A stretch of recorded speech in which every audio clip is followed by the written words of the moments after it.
विपक्ष के राज्यसभा से वॉकआउट पर कांग्रेस नेता और राज्यसभा में विपक्ष के नेता मल्लिकार्जुन खड़गे ने कहा, हम इसलिए वॉकआउट कर गए क्योंकि प्रधानमंत्री राष्ट्रपति के अभिभाषण पर सदन को संबोधित कर रहे थे और उन्होंने सदन को कुछ गलत बातें बताई।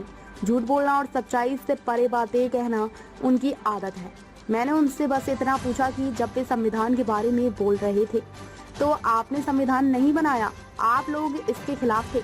मैं बस यह स्पष्ट कर रहा था कि संविधान के पक्ष में और विरोध में कौन लोग हैं। उन्होंने आरएसएस संविधान का विरोध किया है। उन्होंने बी.आर. अम्बेडकर और पंडित नेहरू का पुतला जलाया।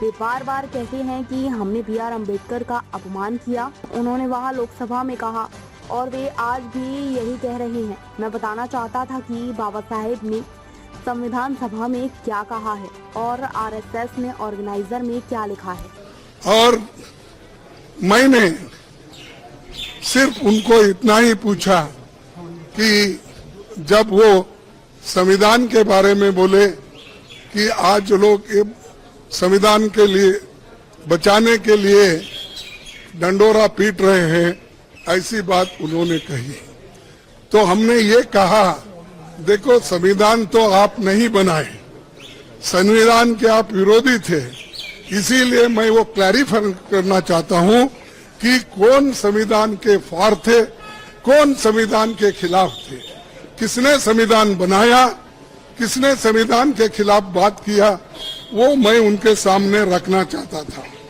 मैं ये रखना चाहता था कि उन्हीं के पेपर में आरएसएस के जो मुखपत्र है ऑर्गेनाइजर 30 नवंबर 1949 में अंक में संपादकीय में लिखा था।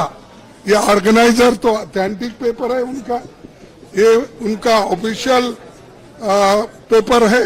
उसमें ये लिखा गया था, भारत के इस नए संविधान की सबसे बुरी बात यह है कि इसमें भारतीय कुछ भी नहीं है।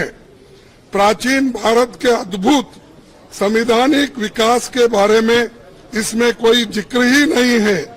आज तक मनुस्मृति में दर्ज मनु के कानून दुनिया की प्रशंसा का कारण है। ये किसने कहा? ये ऑर्गेनाइजर ने, आरएसएस ने, जनसंघ के जो लोग थे उस वक्त उन्होंने कहा।